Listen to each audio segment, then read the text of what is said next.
Hi guys, welcome back with me again in this channel. On today's tutorial, I'm going to show you how you can insert or draw a line in a table on Google Docs.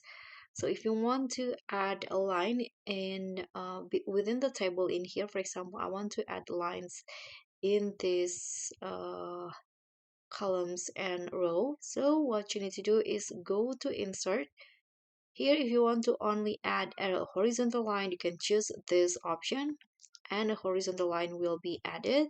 But if you want to create a vertical line, you need to use the drawing feature. So click on insert and go to drawing and click on new.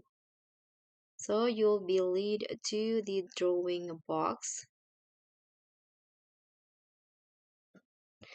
So here what you need to do is click on the line options in here and just draw the line.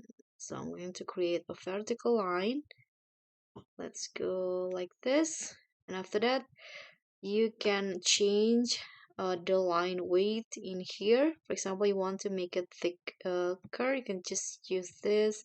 You can also change the type of line dash in here if you want to. And if you're done, just click on save and close. Then the line will be added into the table.